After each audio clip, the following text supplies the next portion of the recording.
Boa noite, amigos e irmãos. Vamos ler então hoje continuar com a leitura do livro de Jó, hein? O capítulo 29. São umas considerações, os capítulos 29, 30 e 31, são mais umas considerações que Jó faz agora, depois de todas as críticas, essas tréplicas que ele teve com os três amigos dele. Agora ele está falando, depois disso, ele está falando, fazendo umas considerações sobre benções, sobre sabedoria, sobre a angústia também. Hoje a gente vai ler as considerações de Jó sobre as suas benções que ele teve, falando ele do passado, hein? Que ele estava muito abençoado e nunca poderia imaginar que ele ia passar por esses dias de sofrimento, como ele está passando. Então, Senhor, muito obrigado por o dia de hoje. A gente te agradece, eu te agradeço especialmente pelas bênçãos, pela luz que o Senhor me dá, pelas soluções que o Senhor dá a cada momento e para todos os problemas que podem surgir nas nossas vidas, Senhor. Certamente surgem problemas porque nós fazemos parte do mundo e como o Senhor fala na sua palavra, a chuva cai em cima do ímpio, mas cai também em cima do cristão, do crente. O sol também nasce para todo mundo na terra. Então nós participamos também como cristão de todos os problemas que o mundo traz para toda a humanidade. Só que a gente receba as tuas soluções, eu te agradeço por isso. Agora eu te peço a luz também em cima desses capítulos, especialmente desse capítulo 29 que eu vou ler hoje, que o Senhor possa me guiar nos comentários, que seja a mente do Senhor que me conduz e que a minha boca expressa. Em nome de Jesus. Amém. Então vamos ler já. Aí o subtítulo que tem lá no capítulo 29 na minha Bíblia, que é a nova versão transformadora, NVT, com os comentários também de Spurgeon, hein? Que é um batista erudito. Então vamos ler. Jó fala das benções do passado. Tenho saudade dos tempos que passaram, dos dias em que Deus cuidava de mim. Ele iluminava o caminho à minha frente, e eu andava em segurança em meio à escuridão. Na flor da minha idade, a amizade de Deus estava presente no meu lar. O Todo-Poderoso ainda estava comigo. Eu tinha meus filhos ao redor. Meus pés eram lavados em leite, e ribeiros de azeite corriam das rochas para mim. Ou como ele está lembrando das benções que ele tinha. Ele tinha tudo do melhor. Agora perdeu tudo, hein? Ele estava falando dos filhos que estavam no redor dele, de tudo que corria bem. Naquele tempo, eu ia até a porta da cidade e tomava meu lugar entre os líderes. Os jovens abriam caminho ao me ver, e até os idosos se punham em pé. As autoridades se calavam e colocavam a mão sobre a boca. Os mais altos oficiais da cidade faziam silêncio e refreavam a língua em sinal de respeito.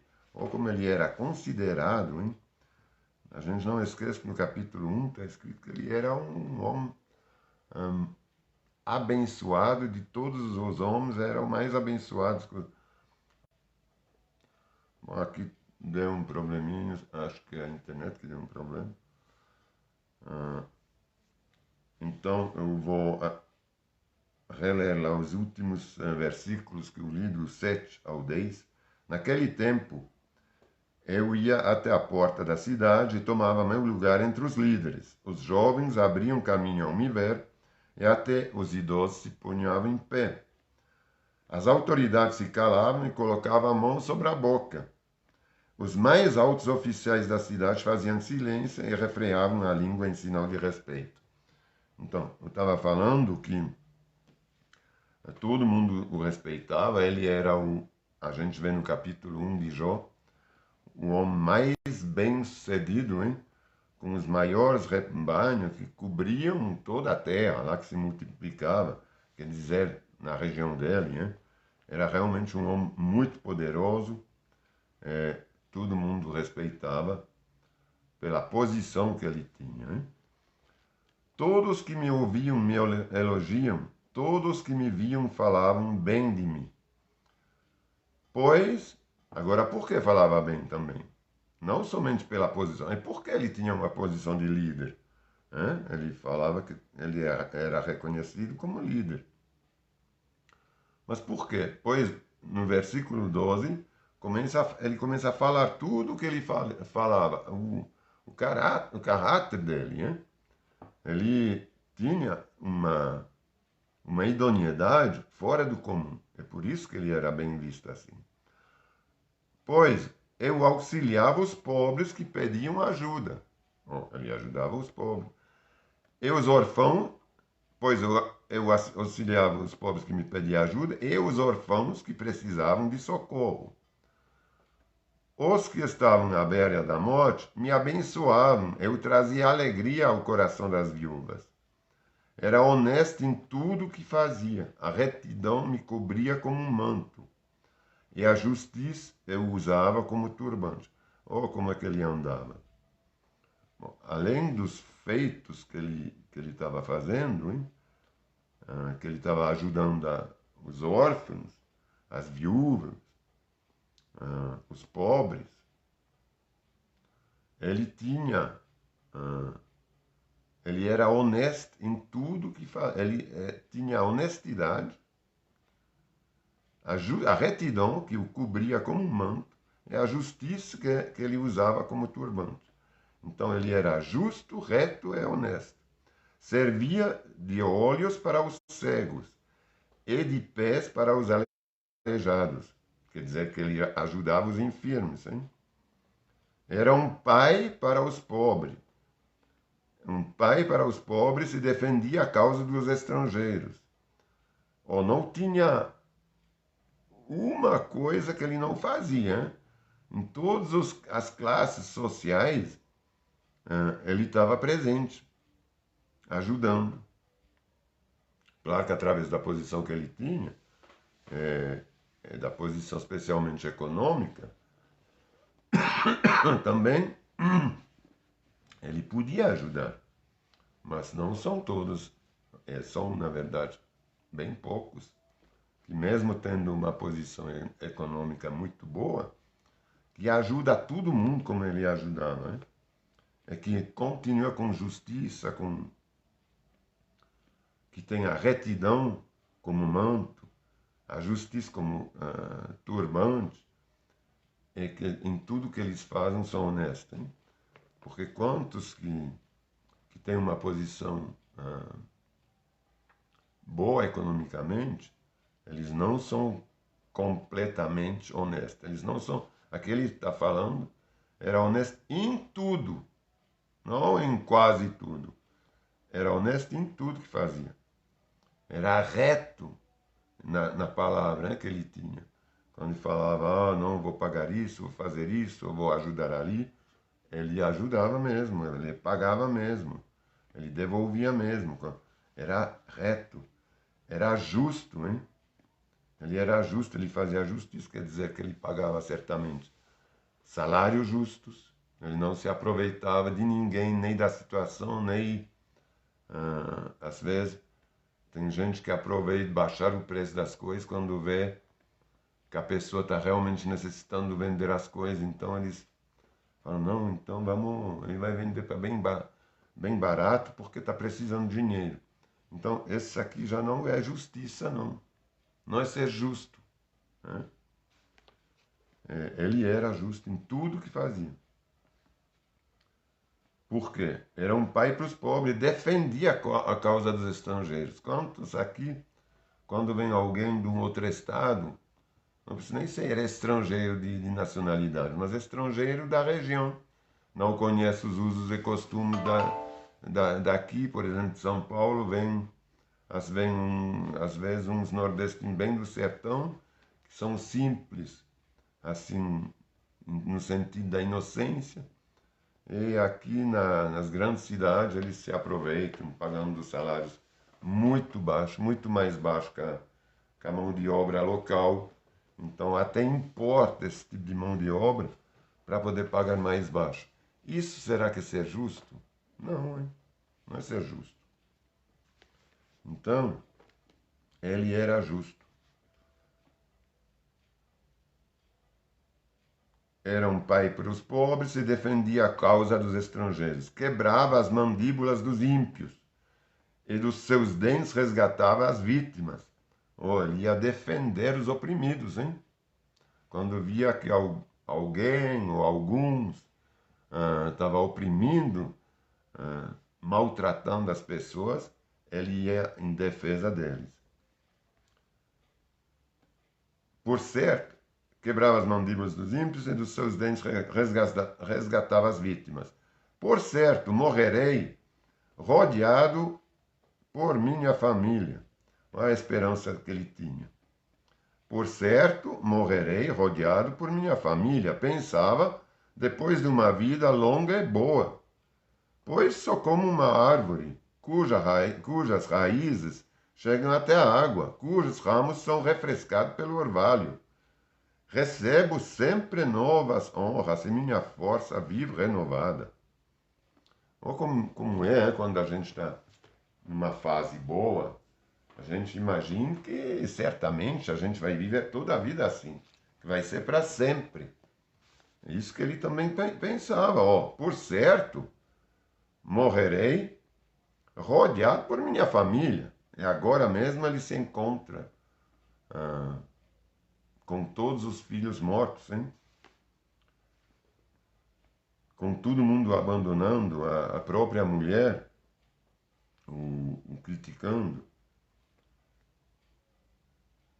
Pensava ele, depois de uma vida longa é boa, com uma vida longa, é bem velho, com vida boa até o final. Isso que ele pensava. Nunca ele ia pensar que ele ia perder tudo, ainda ficar muito doente, ao ponto de se coçar com cacos de cerâmica, de ficar magro, assustando todo mundo. Hein?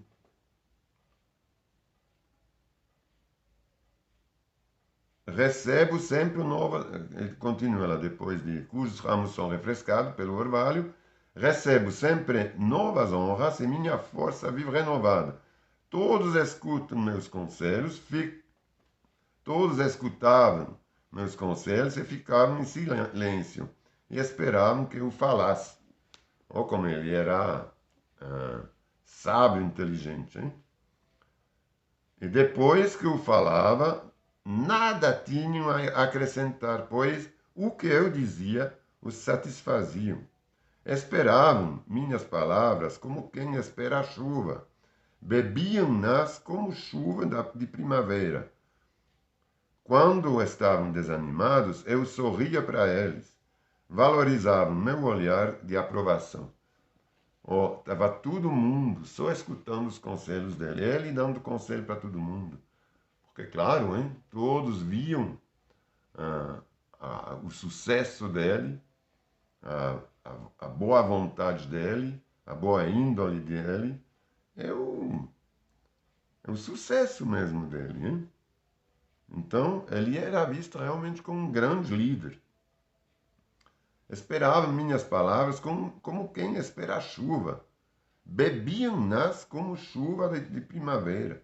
Quando estavam desanimados, eu sorria para eles, valorizava meu olhar de aprovação.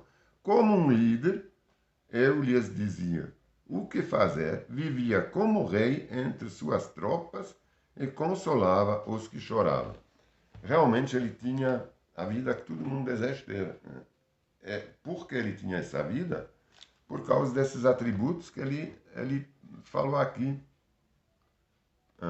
a partir do versículo 12 até o 17, hein? Quando ele falava, eu auxiliava aos pobres que pediam ajuda. Então, quem ia lá pedir alguma ajuda, me vê se você consegue uma cesta básica, né? Você vê se você consegue alguma coisa para mim, que eu não estou conseguindo, ele estava ajudando. Hein? Eu auxiliava, ele era um pai para os pobres, que ele está falando. Os órfãos que precisavam de socorro. Os que estavam à beira da morte me abençoavam, trazia alegria ao coração das viúvas. Era honesto em tudo que fazia, e justiça usava como turbante, servia de olhos para os cegos. Então, essa atitude, a gente tem que lembrar que é esse tipo de atitude que nos dá sucesso perante a Deus. E Deus vai abrir os caminhos de quem é liberal, de quem não é apegado ao dinheiro, aos bens materiais. A gente vê que ele não era apegado em nada. Apesar de ser muito rico, de ter muitos bens, ele distribuía, hein? Auxiliava os pobres que pediam ajuda. Auxiliava. Ele não falou, às vezes não estava dando. Ele ajudava os órfãos que precisavam de socorro. Então, ele era reto em tudo que ele fazia, justo. Isso que Deus quer da gente, que a gente seja justo.